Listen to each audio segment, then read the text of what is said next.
My name is Megan Brooks. I'm 32 years old, and for the past 9 years, I've worked as a forensic accounting consultant in Boston, the kind of person companies call when money disappears and nobody wants to admit where it went. I built my career tracing hidden transfers, fake invoices, shell accounts, and financial lies, but nothing prepared me for the email my own mother sent me at 6:17 on a Monday morning. The subject line was simple: Enjoy your new life. I opened it while standing in my kitchen, still half awake, one hand around a mug of black coffee, expecting another guilt trip about why I never helped enough. Instead, I read, Your brother and I took your $450,000 savings and moved to Paris. Enjoy being broke. For a second, I didn't breathe. I read it again, slower, as if the words might rearrange themselves into something less cruel. They didn't. Attached was a photo of my mother in sunglasses outside a Paris cafe, smiling like she had won a prize, and beside her stood my brother, Tyler Brooks, holding a glass of champagne he could never have afforded. Under the photo, she wrote one more line: Maybe now you'll learn money doesn't make you better than family. My fingers went cold. The coffee slipped from my hand and shattered across the floor, but I didn't move. Because what my mother didn't know, what neither of them knew, was that not every account they touched belonged to me. And when the real owners started asking questions, Paris stopped looking like a dream and became a trap. Before I tell you what happened when they called in panic asking, whose accounts were those? Tell me, what time is it for you right now, and where are you watching from? I want to know how far this story travels. I didn't scream. That was the strange part. I didn't cry, didn't throw my phone, didn't call my mother back begging for an explanation. I stood in that kitchen with broken ceramic around my bare feet and felt something inside me go painfully still. Maybe it was shock, or maybe it was the part of me that had spent years investigating other people's fraud finally realizing I was looking at a case file with my own last name on it. I stepped over the coffee, sat at my dining table, opened my laptop, and logged into every financial dashboard I had. The first account was empty. The second had been drained. The third showed a wire transfer I had never authorized, routed through a temporary business account with a name so ridiculous it almost made me laugh. Brooks Family Holdings. My family had created a fake company using our last name, as if theft became respectable once it had a corporate label. The deeper I looked, the colder I became. There were transfers from my personal savings, yes, but also movement from an escrow account tied to a confidential investigation I had been managing for one of my clients, a medical technology firm that had hired me to trace embezzled research funds. That account had strict legal restrictions. It was monitored. It was insured. And most importantly, it was never mine to give, spend, or lose. I stared at the screen until the numbers blurred, not from tears, but from the sick realization that my mother and brother had not just stolen from me. They had stepped into a financial crime they were too arrogant to understand. Then the memories began snapping into place. Tyler asking last month, So, do you keep all your money in one bank? My mother suddenly insisting she needed my old laptop to print recipes while visiting my apartment. Her pretending to be offended when I refused to discuss my client work. Tyler joking that my job sounded easy because rich people just hand you passwords. I had dismissed all of it as ignorance. Now every casual question looked like a lockpick. I opened my password manager and saw a login from an unfamiliar device 2 nights earlier, then another from an IP address connected to a short-term rental in New Jersey. My stomach twisted. They had not acted on impulse. They had planned this. For 6 minutes, I almost called my mother. I even opened her contact and hovered my thumb over the button. Some broken childlike part of me wanted to hear her say it was a mistake, that someone had hacked her, that she was scared, that she was sorry. But then another email arrived from Tyler. No subject. Just one sentence. Don't try to play Detective Meg. You lost. I stared at that line and something ancient inside me snapped. I screenshotted everything. I downloaded statements. I copied metadata. I saved the emails in 3 places. Then I called my best friend, Natalie Parker, who answered on the second ring and immediately knew something was wrong because I said her name instead of hello. When I told her, she didn't gasp dramatically or tell me to calm down. She said, "Megan, do not call them. Do not warn them. Build the file." That was why Natalie was my person. She knew me well enough to know I didn't need comfort first. I needed a clean battlefield. By noon, my kitchen was still covered in dried coffee, but my dining table had become an evidence board. Bank statements on the left, device logs in the center, email headers on the right. I contacted the bank's fraud department, then my firm's legal compliance officer, then the client whose escrow funds might have been touched. Every call made my voice steadier. Every document made the betrayal less emotional and more provable. Around 3, my mother finally called. I let it ring. She called again. Then Tyler. Then my mother again. By the 5th call, she left a voicemail. Her voice sharp and annoyed, not guilty. "Megan, don't be dramatic. We're in Paris. We're finally happy. You should be happy for us." I played it twice, not because I enjoyed the pain, but because I wanted to remember her tone. She didn't sound like a mother who had stolen her daughter's future. She sounded like a woman irritated that her victim might complain. That night, Natalie came over with food I couldn't eat, and a notebook I could use. She sat across from me while I wrote down every strange comment, every suspicious visit, every moment I had ignored because I wanted to believe family couldn't be that cruel. At 11:48 p.m., an automated fraud alert appeared from the escrow bank. High-risk international transfer under review. I clicked it open. My pulse slowed. Not raced, slowed. Because for the first time that day, I understood the truth. My mother and brother thought they had robbed me and escaped to Paris, but what they had really done was pull a fire alarm in a building full of investigators, lawyers, auditors, and federal compliance officers, and they were standing in the lobby, holding the match. The next morning, I met with Rebecca Hayes, a financial crimes attorney recommended by my firm's compliance director. Her office overlooked the harbor, but I barely noticed the view. I carried a folder so thick the receptionist glanced at it twice, probably assuming I was another consultant delivering paperwork, not a daughter walking in with proof that her own mother had emptied her accounts. Rebecca was calm in a way that made the room feel colder. She didn't interrupt while I explained the stolen savings, the fake company, the unauthorized device access, the Paris withdrawals, and the possible contamination of the escrow account. She only asked short questions, each one sharper than the last. Who had physical access to your laptop? Did your mother know your security questions? Did your brother ever receive mail at your address? Were any client funds actually transferred out or only accessed? By the time she finished, my hands were clenched under the table. Then she leaned back and said, "Megan, I need you to understand something. This is not just a family dispute. If your evidence is accurate, this is identity theft, wire fraud, conversion of funds, and possibly attempted theft from a protected escrow account." The words should have frightened me. Instead, they made me feel like the floor had finally stopped moving.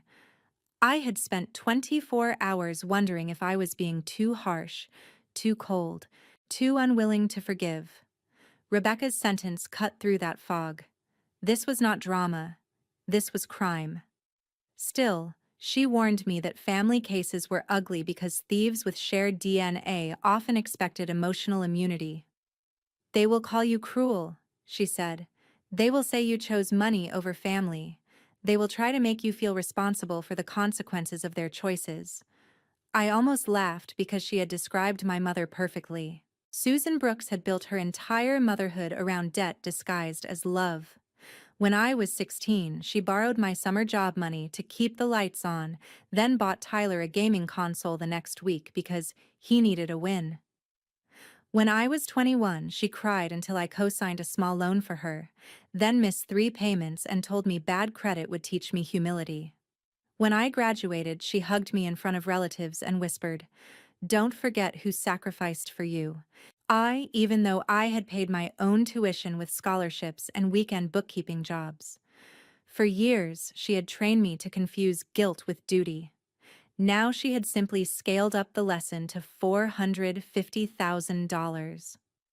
Rebecca listened as I told her those memories, not because they were legally necessary, but because they explained why I had ignored so many warnings. She nodded once and said, "Manipulation often starts small.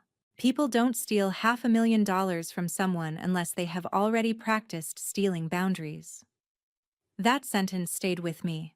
We prepared emergency filings the same day: fraud reports, bank disputes, preservation letters, a temporary restraining order against further account activity, and a civil complaint naming Susan Brooks and Tyler Brooks as defendants. Rebecca also contacted the escrow bank's legal department to separate my personal loss from the client's protected funds, proving I had reported the issue immediately and had not authorized any movement. That part mattered. My career depended on trust, and my mother had put her hands not only around my money, but around my name. By evening, the first freeze went through. The fake Brooks Family Holdings account was locked. 2 international cards linked to it were suspended. A luxury apartment booking in Paris failed payment authorization. I knew because Tyler texted me 20 minutes later. "What did you do?" I didn't answer. Then my mother sent a photo from a restaurant: white tablecloth, gold lighting, tiny plates arranged like jewelry, with the message, "You can freeze cards, but you can't freeze family. Stop embarrassing yourself." I forwarded it to Rebecca. She replied with 3 words: "Excellent. More evidence." That became my rhythm. They insulted me. I archived it. They threatened me. I timestamped it. They posted vacation pictures. I saved them. On social media, they pretended Paris was a fresh start. My mother captioned one photo, "Finally free from toxic people." Tyler posted, "Some of us know how to enjoy life instead of hoarding money." Their friends liked the posts. A cousin commented, "So happy for you." I stared at that comment longer than I should have, realizing my family had probably told everyone I was selfish, unstable, maybe even abusive. For one painful hour, I wanted to defend myself publicly. I wanted to post screenshots, statements, proof. Natalie talked me out of it. "Let the court be your comment section," she said. So I stayed silent. Not weak silent, strategic silent. The kind of silence that lets arrogant people keep talking until they bury themselves. 3 days later, Rebecca called with the first twist. "Megan," she said, "they attempted a second transfer after the freeze."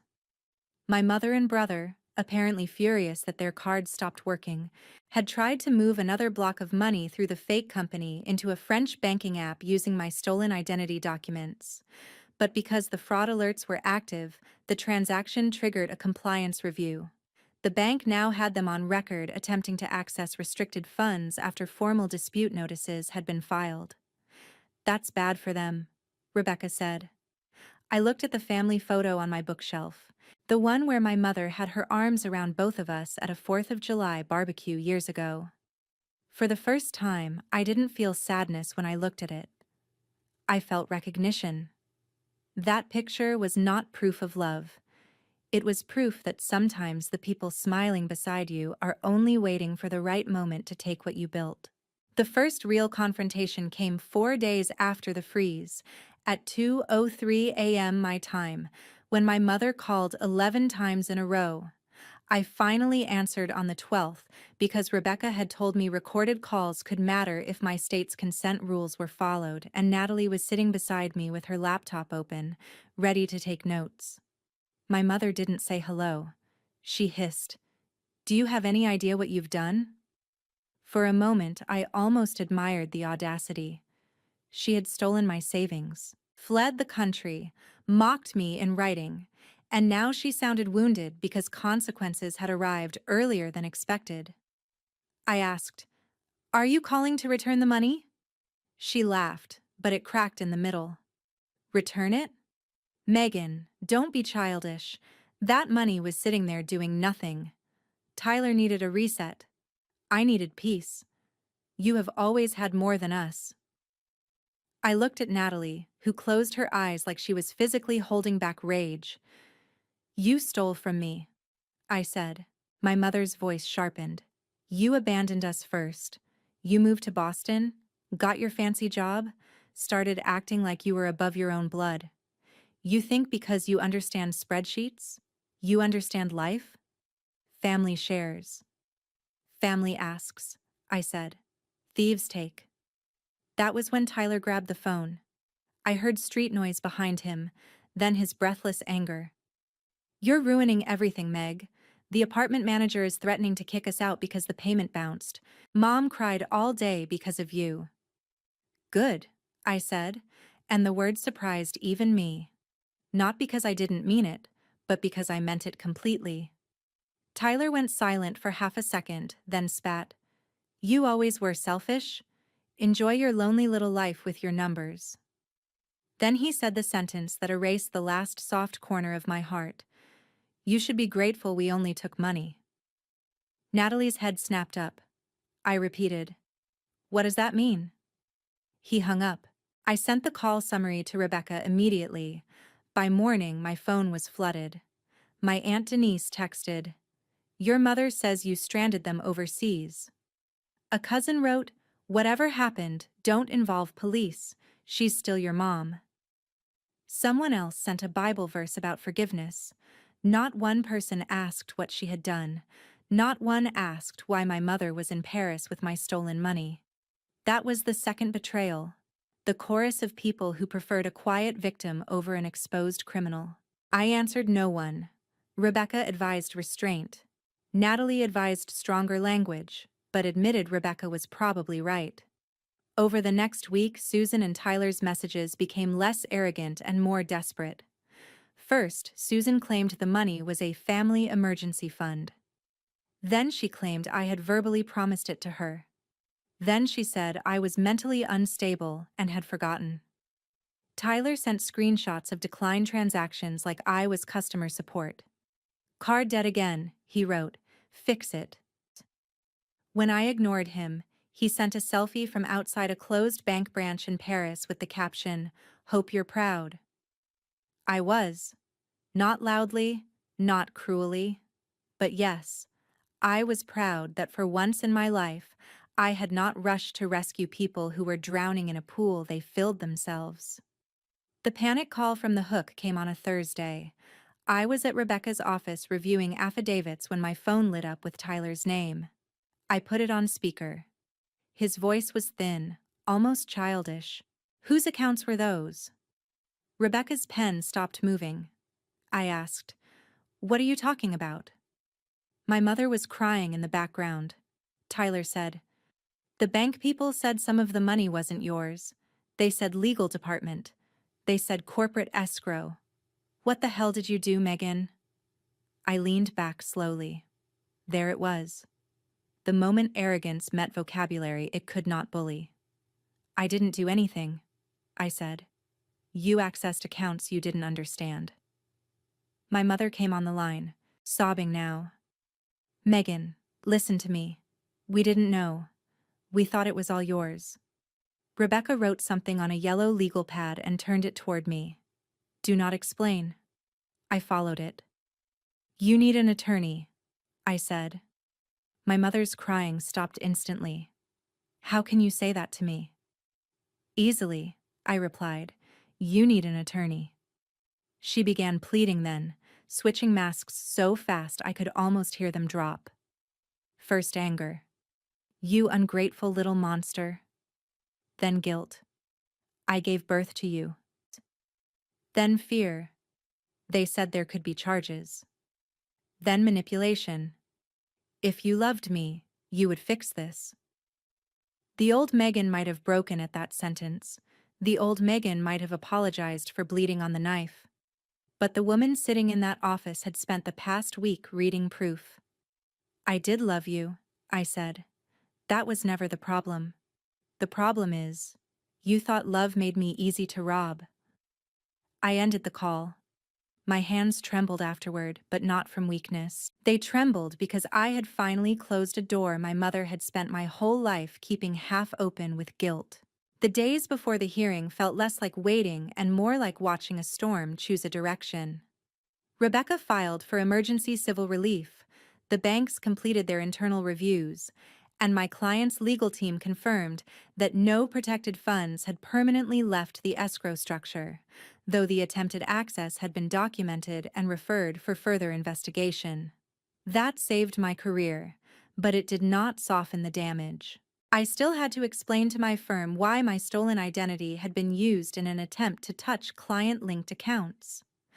I sat in a glass conference room with two partners, a compliance officer, and an HR representative, while they asked careful, formal questions that made me feel both supported and exposed. I answered everything. I showed timelines. I showed the police report. I showed Rebecca's filings. At the end, one partner, a quiet man named Daniel Mercer, closed the folder and said, "Megan, you did exactly what you were supposed to do." I held myself together until I reached the elevator. Then I cried. Not because I was weak, but because being believed after betrayal feels almost as overwhelming as the betrayal itself. Natalie met me downstairs and walked with me through the cold Boston air without trying to fix anything. That was her gift. She knew when silence was kinder than advice. Meanwhile, Paris was collapsing for Susan and Tyler. The luxury apartment canceled their extended booking after the frozen payment. The restaurant charges were reversed pending investigation. Their French banking app locked them out. Tyler's employer, a regional sales company back in Ohio, learned he had left the country without approval while pretending to work remotely from home. He was fired by email, which felt poetic in a way I tried not to enjoy too much. My mother's church friends began asking why she had suddenly moved overseas when she had told everyone she was helping Megan through a breakdown. A relative finally called me, not to accuse me, but to ask quietly, "Is it true she took your money?" I sent no screenshots, no dramatic explanation, only Rebecca's public filing number. Within 24 hours, the family narrative began to rot from the inside. People who had scolded me for not forgiving her stopped texting. Aunt Denise sent one message. I didn't know. I didn't reply because an apology that arrives only after evidence is not courage. It is damage control. 7 days before court, Tyler tried intimidation. He emailed, "Drop this or I'll tell everyone what you're really like." I forwarded it. 5 days before court, my mother tried illness. She left a voicemail whispering that stress had made her chest hurt and that if anything happened to her, I would have to live with it. I forwarded that too. 3 days before court, she tried nostalgia. She emailed a scanned birthday card I had made her when I was 8. In purple crayon, I had written, "Mommy, I love you forever." Under the image, she typed, "Was this a lie?" I stared at it for a long time. That one hurt. Not because it changed anything, but because I remembered the little girl who had meant every word. I remembered believing my mother was safety. I remembered running to her after nightmares, trusting her hands to push the fear away. Then I looked at the bank statements beside me and realized grief can exist beside truth, without canceling it. I wrote back only once. "The child who made that card loved you. The adult you stole from is taking you to court." Rebecca approved the message before I sent it. The next day, we received the evidence that changed everything. A subpoenaed record from the fake company account showed a note attached to one of the transfers. Tyler had written it himself. "Move before Meg notices." 4 words. No confusion. No misunderstanding, no family emergency, just intent. Rebecca called it a gift. I called it a confession with bad spelling. Even better, there was a message from my mother to Tyler sent 2 days before the theft. Once we are in Paris, she can yell all she wants. She won't be able to afford a fight. I read that sentence 3 times. Each reading removed another ounce of guilt from my body. She had not stolen because she was desperate. She had stolen because she believed financial ruin would silence me. The hearing was scheduled for Monday morning. On Sunday night, Natalie stayed over. We ate takeout on the floor because my dining table was buried under legal binders. Around midnight, she asked, "Are you scared?" I said yes, because I was. Not scared of losing the case exactly, but scared of seeing my mother across a courtroom and realizing there was nothing left between us but evidence. Natalie nodded and said, "Then be scared and go anyway." That became my final thought before sleep. Courage was not the absence of fear. Courage was walking into the room with fear beside you and refusing to hand it the microphone. The courtroom was smaller than I expected. In my mind, justice should have had marble columns, echoing footsteps, and dramatic lighting. In reality, it had beige walls, a humming air vent, and a judge who looked tired before anyone spoke. Susan and Tyler appeared by video from a legal office in Paris, which made the whole thing feel unreal, like my family had been reduced to 2 faces trapped in a screen. My mother wore pearls, because of course she did. Tyler wore a wrinkled dress shirt, and the expression of a man who had recently discovered charm was not a legal strategy. Rebecca sat beside me with our evidence binder, calm as a blade.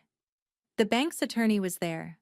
A representative from my client's escrow institution was there. My firm's compliance officer sat in the back.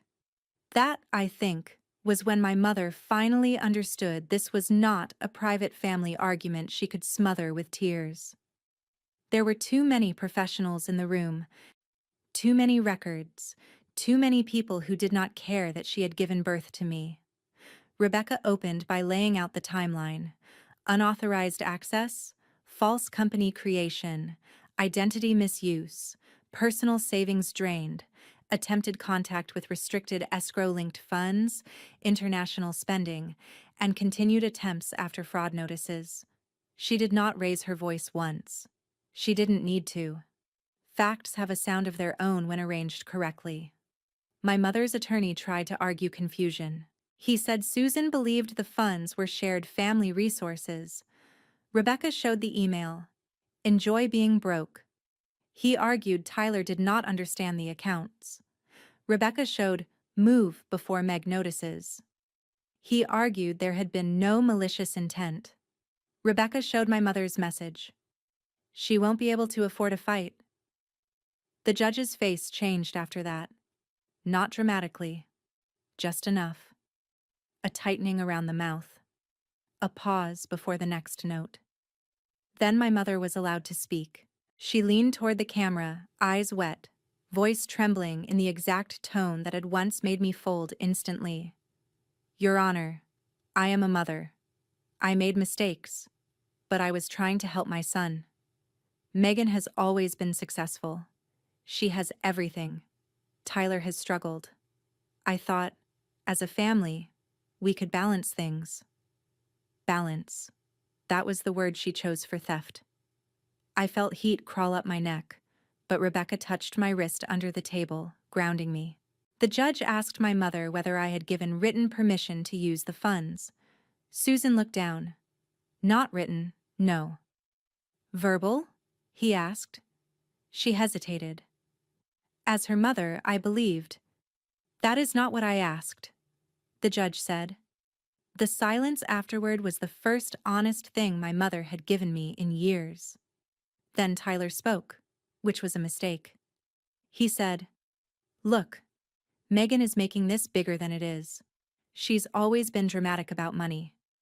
We were going to pay her back once things settled. Rebecca stood. With what income, Mr. Brooks? Tyler blinked. Excuse me? You had been terminated from your job, correct? His face flushed. That happened because of this. Because you left the country while misrepresenting your work location, correct? He looked away. Rebecca continued. And before termination, your savings balance was under $2,000, correct? Tyler muttered something. The judge told him to answer. Yes. So when you say you intended to pay back $450,000, plus fees, plus possible damages, what specific repayment plan existed? Tyler had no answer. My mother began crying harder. For years, her tears had been emergency sirens in my nervous system. That day, they sounded like weather outside a locked window. Then Rebecca asked permission for me to make a statement. I stood, and for one terrifying second, my body forgot how to breathe.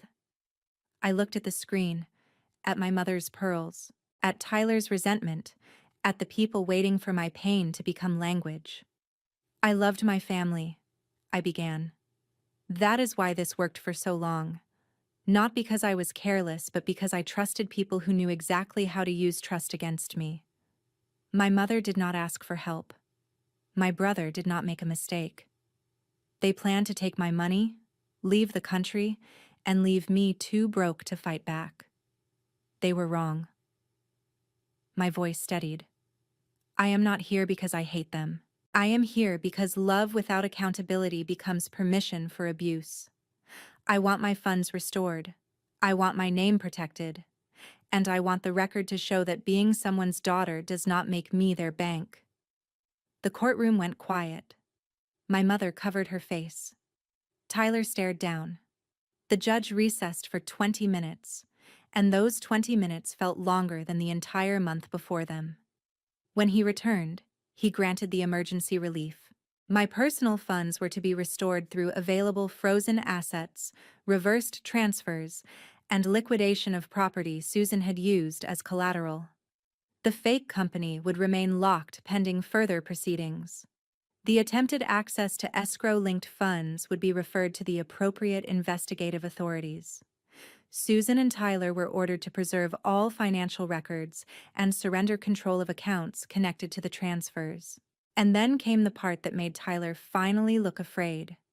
Because they had spent a large portion of the stolen money, the court authorized liens against my mother's house in Ohio and Tyler's remaining assets to secure repayment and damages. My mother gasped. My house? The judge looked directly at the screen. You used stolen funds to finance an international relocation while attempting to prevent the plaintiff from seeking legal remedy. The court is not persuaded by your claim of innocent misunderstanding. That sentence broke something in her. Not her heart, maybe, but her performance. Her face hardened, and for a second the mask slipped completely. After everything I did for her, she whispered. The microphone caught it. Everyone heard. And just like that, even her grief became evidence. The aftermath was not as clean as people imagine victory will be. There was no music swelling when I walked out of the courthouse. No sudden peace, no magical feeling that my childhood had been repaired because a judge agreed with me. I stepped into the hallway, sat on a bench, and shook so hard Natalie wrapped both arms around me without saying a word. I had won. Yes. My money would be recovered through frozen funds, insurance processes, reversed transfers, and liens. My career was safe. My name was cleared. My mother and brother could no longer call the theft a misunderstanding without contradicting a legal record. But I had also lost the final illusion that family automatically meant safety. In the weeks that followed, consequences spread through Susan and Tyler's lives like cracks through glass. Tyler could not get rehired in his field once the civil filings and termination details surfaced. Friends who had cheered his Paris photos stopped answering his messages. My mother returned from France quietly, not glamorous anymore, not triumphant, just angry and smaller somehow. Her house, the one she had always called the family home, was placed under a lien. She tried to sell jewelry, then furniture, Then the story that I had ruined her life. But stories do not pay judgments. Sympathy does not unlock frozen accounts. And guilt, for once, could not be converted into cash. Some relatives tried to come back to me once the truth became undeniable. Aunt Denise sent a long apology saying she should have asked questions before judging me. A cousin invited me to Thanksgiving as if a holiday meal could cover the smell of betrayal. I thanked no one for finally believing evidence. Maybe that sounds cold, but there is a special exhaustion in being asked to appreciate people who only stop hurting you when proof makes denial embarrassing. My mother emailed me one final time 3 months after the hearing. The subject line was, "Please." I almost deleted it unread, but some part of me needed to know which version of her had survived the wreckage. The email was shorter than I expected. Megan, I don't know how we became this. I miss my daughter. I made choices I regret. Tyler is angry. I am tired. I wish we could go back. There was no full confession, no clear apology for stealing, no acknowledgement that she had tried to leave me broke and powerless. Just regret, soft and shapeless, the kind that wants comfort without accountability. I read it twice.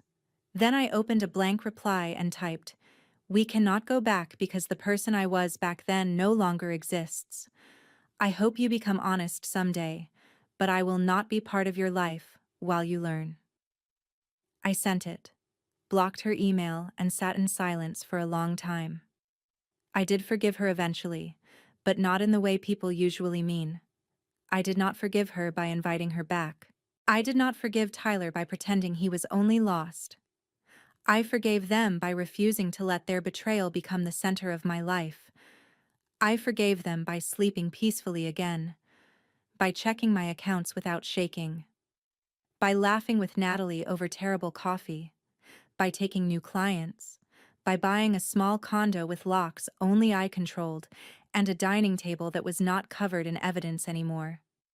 The lesson I learned was painfully simple. Family is not a license to steal your peace, your money, your dignity, or your future. Blood can explain a connection, but it cannot excuse cruelty. Love is not proven by how much you sacrifice for people who keep taking. Sometimes love for yourself begins the moment you stop paying the emotional debts they invented.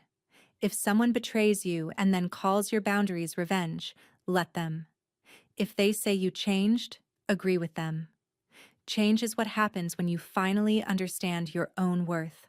My mother thought taking $450,000 would make me powerless. Instead, it showed me exactly how powerful I became when I stopped begging dishonest people to love me honestly. And if you have ever been betrayed by someone you were supposed to trust, remember this. Protecting yourself is not selfish. Asking for justice is not cruelty. Walking away from people who only value you when they can use you is not betrayal.